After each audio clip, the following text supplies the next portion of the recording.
If you're just getting into motorcycles right now in 2026, would you believe me if I said that statistically you might not be riding in 2029?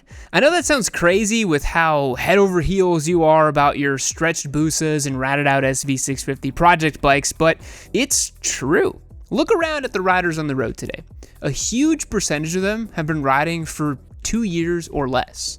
The lifelong motorcyclist is way more of an anomaly than you might think. And you might say, well, duh, motorcycles are dangerous. Too many close calls, crashes, or nagging from the wife means people give it up before they've even hit their prime. And while that is part of it, it's far from the whole story. The real reason is rarely some dramatic, life-altering moment. Most people just kind of quit really slowly, year by year, month by month, or even week by week. One less ride each week turns eventually into no riding at all, which is really sad.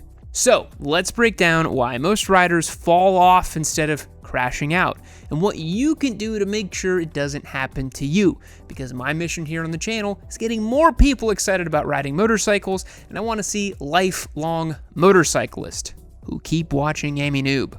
Let's get into it. Most people get into motorcycles because of a feeling. It's far from what most would consider a logical decision. It actually doesn't make any damn sense at all to ride a motorcycle. Somewhere along the journey through life, something clicked in your brain. Something jumped out at you and latched on like a parasite. Maybe you caught MotoGP on TV and saw some of the greats dragging their elbow around Mugello. Or maybe you saw Gixxer Broad doing a crazy crossed up wheelie while lane splitting past her family's minivan, and mom said, "You better not pull any crap like that when you grow up." But the seed was already planted. Even then, you knew it was inevitable. Little did you know, that's not the reality most riders live in. Motorcycles get sold as machines for adrenaline-fueled excitement or freedom. How many marketing campaigns in motorcycling have been all about freedom or adventure? That's the new one nowadays. As if riding a motorcycle is some cheat code to becoming a more interesting version of yourself. A way to live life at 10/10 while every other slug is wasting away in the slow lane. And to be fair, it is like that. Sometimes. Infrequently. Because most of the time, riding looks really different from the Fantasyland stuff. Your office is not at the top of Stelvio Pass. And I mean, if it is, that's pretty sweet. I'm very jealous of you. It's in fact in a commercial park that requires a 45-minute commute on a 4-lane strode. And it's hot, or it's cold, or raining. And through some bizarre twist of fate, you find yourself jealous of the NPC in the Camry eating a breakfast burrito. Over time, the gap between the illusion and the reality of motorcycle ownership starts to widen to the point of undeniability. And when you're staring at the plain, uninteresting version of riding you actually experience, all of those little inconveniences that didn't bother you at first start to add up. These little friction points are what really deter you from riding. If you know people who are falling out of love with motorcycles, you'll hear the same copes over and over again, and I've heard them dozens, if not hundreds of times. "I can't trust myself on a motorcycle, man," or "too many cagers are texting on their phones, that's way too dangerous to ride," or the classic, "My wife said I need to sell the bike." Listen, there's a reason they sell all those shirts that say "Deb fell off the back." You don't need her, man. Now, all these reasons get offered up as some big dramatic thing that someone's getting out of the game, but I have a sneaking suspicion that more often than not, the real reason is just really boring. Motorcycling's hard, it's inconvenient, it requires effort every single time you ride. You can just jump in a car and go, but bikes require a process. You gotta put on gear, pack your stuff. It can easily be 10 minutes between walking into your garage and actually leaving the driveway. And I'm guilty of this myself too. I've been riding motorcycles for 11 years now, and there are definitely days where I think, why don't I just jump in my truck? This is gonna be way easier. But then I remember how fun a bike is, and I still get the itch. But then, imagine when you finally get on the road, you still gotta deal with weather and traffic. And when you get home, you don't just park it and forget about it. You got a machine that needs constant attention, way more than a car. chain, maintenance, tires, oil, stuff that would be completely inconceivable to the average car owner. You know, that 15-year-old Nissan with the bedazzled steering wheel cover and the faded window sticker that says "My son is my king," blowing burnt coolant out of the tailpipe with bald tires. Can you imagine that person lubing their chain every 500 miles? Exactly. Motorcyclists are built different. We simply have to be. But eventually, it wears on you. It's a lot of responsibility. You're responsible for yourself and your decisions, your safety, and you're responsible for a machine that can't be neglected the way a car can, because guess what? Sometimes if you neglect them, they'll kill you. When you're new to riding, that responsibility feels like part of the fun. It's engaging, it makes you feel involved, but over time, the excitement fades, and what's left starts to feel, well, a little tedious, right? You ride less because your tire tread is almost exposing cords and you just don't feel like dealing with it. What, I gotta go take this thing off, take it to cycle gear, swap out the tire. I'll do it next week and next week and next week. You skip rides because you don't feel like gearing up. The little pain points start winning the "should I really take my motorcycle" debate today. And you know it's getting bad when you catch yourself asking, why am I doing any of this? And unfortunately, the answer really isn't great, because even if you can deal with the inconvenience, for a lot of people, it just becomes even harder to justify something else, and that is the cost. Now, motorcycling is not an inexpensive endeavor. I've made tons of videos talking about this, because a lot of people go into it thinking, I'll just buy a cheap used bike, save on gas, and maybe park for free downtown. And sure, if the alternative is an $80,000 SUV, you might save some money. But if the motorcycle is in addition to a car, not a replacement, you're not saving money anywhere. Everything about motorcycle ownership adds up quickly. You have the price of the bike, gear, insurance, right off the jump before you even swing a leg over it for the first time. Then comes maintenance. Depending on what you drive and how often, some cars need an oil change twice a year. Tires and brakes can last 50,000 miles. Motorcycles just don't work like that. Oils, tires, chains, sprockets, random fixes, flashy mods, carbon fiber farkles, it's a constant outward flow of cash. In the beginning, you just don't care. You chalk it up to cost of doing business. You gotta pay to play after all. But over time, those little couple $100 transactions and the hours in the garage start to wear on you. Then life starts stacking on top of it. You get older, more responsibility, maybe a wife, a kid on the way, a mortgage, a bigger car for the family, and suddenly your wallet is getting pulled in 10 different directions. And that is even before we talk about the gravitational pull men have towards other expensive hobbies. Now you have a vintage guitar collection, a mirrorless camera with 8 different lenses, a carbon fiber road bike with matching Lycra, or God forbid, a burgeoning taste for golf or craft beer. Ugh, sorry, those are so gross to me. And here's the problem. Most of these hobbies are not dangerous. Most of them are not inconvenient.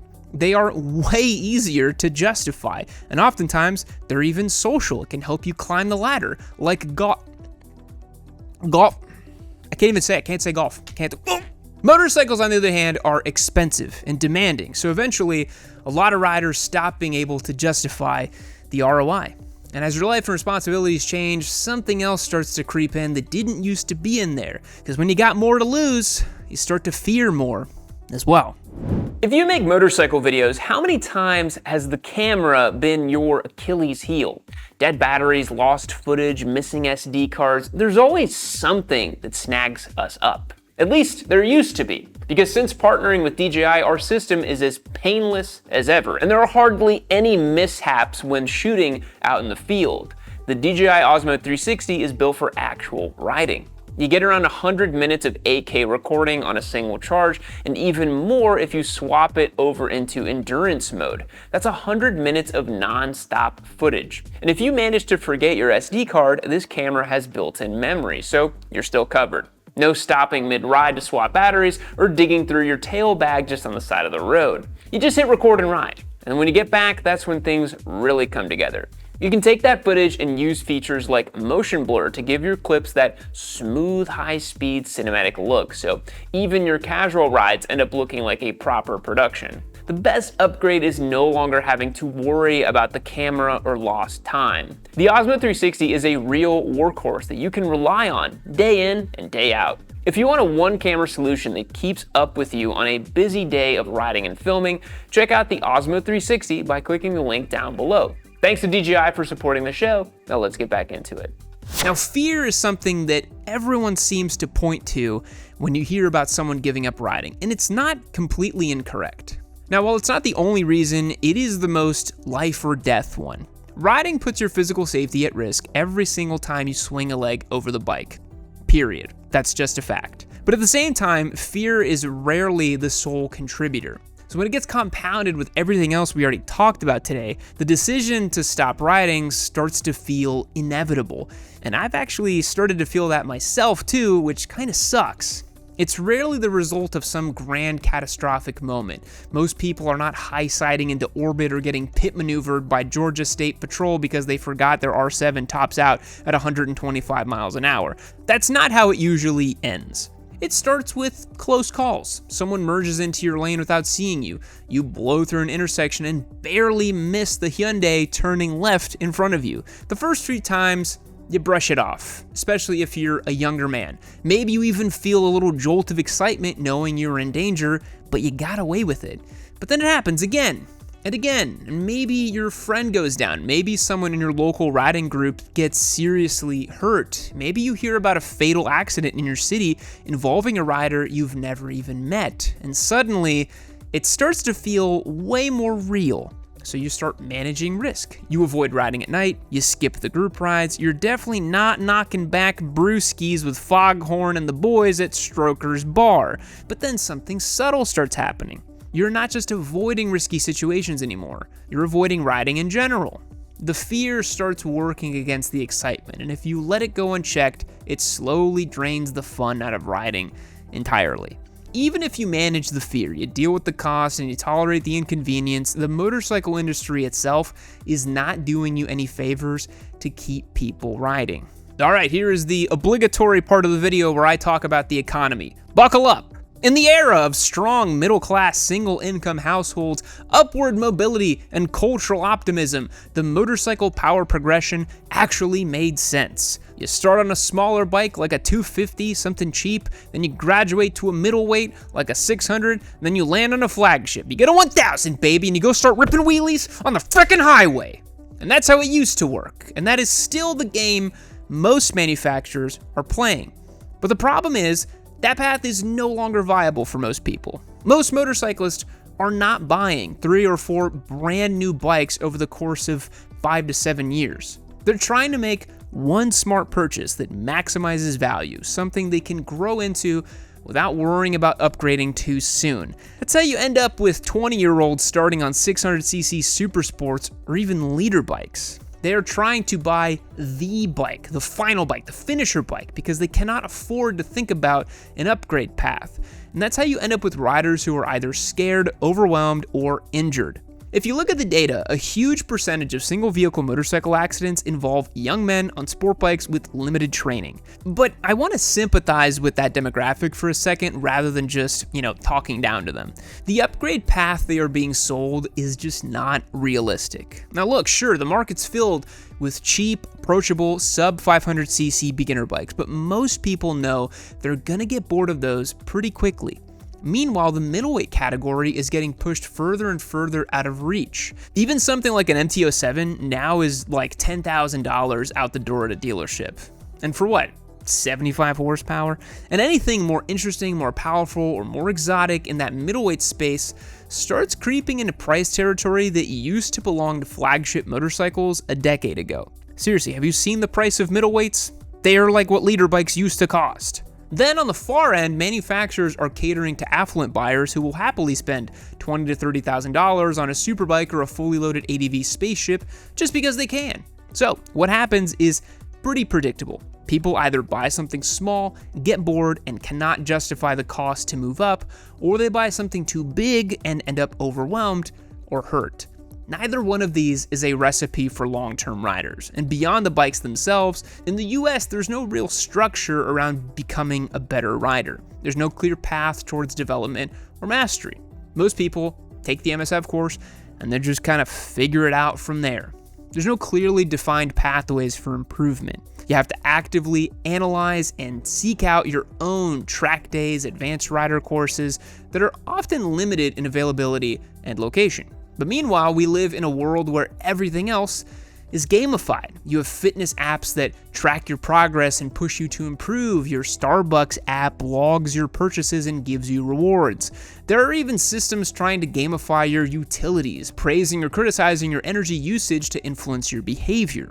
Don't even get me started on the insurance apps that try to track your driving to make sure that you're being a good boy. Ask me if I ever sign up for those. I don't care how big the discount is, you ain't tracking me. Now, whether that is good or bad is a bigger conversation, but the point is, it works. The human brain responds to systems that track progress and reward consistency. Motorcycling does not have that. You're just left floating in the void. Your skills plateau, you stop improving, and eventually you start questioning what the point of all of it is. And when you're no longer improving and all the other factors we've talked about are stacked against you, it becomes really easy to walk away. So, if all of this is working against riders, how do you actually stick with it? Let's think about what separates those who stick with riding from those who fall off. You've probably come across a few before. The guy who has been riding for 20 years, yet chooses to daily a Suzuki DR200 Dual Sport with a milk crate held on with bungee cords. They stop chasing the fantasy of what motorcycling is meant to be, compared to just what it actually is. They prioritize simplicity and ease of use. They ride bikes that are cheap to maintain for years and years and years on end. And I will hear about them in the comment section of my videos for years and years and years on end. And guess what? It's Suzuki people. I don't know why it's always Suzuki people. They integrate their motorcycles into their daily life. There's not an identity or a lifestyle, but it's just a fixture of their world. 99% of car drivers are not enthusiasts. They use a car daily, but they know little of how it works or what makes it special or interesting. Now, here's a funny story. The other day I was sitting with my wife in her car and I asked her to point out where the tachometer is in her gauge cluster. She literally did not know what the hell I was talking about. So, yeah, most people don't know anything. Sorry, honey. It's just a tool. Motorcycles can be that way too. In fact, in most parts of the world, motorcycles are tools. They're not luxurious lifestyle products aimed at a fleeting moment in a person's life, trying to capture their midlife crisis. If you approach motorcycling from a place of practicality, it's easier to justify a motorcycle's place in your life. If you can understand how a bike serves you or provides value, whether it be for utility or recreation, ownership becomes worthwhile, as opposed to seeing your bike as some sort of identity crisis prop meant to flex or impress. Lifelong riders also continue to improve. They've programmed their brain to notice and appreciate the incremental improvements that take place every time they ride.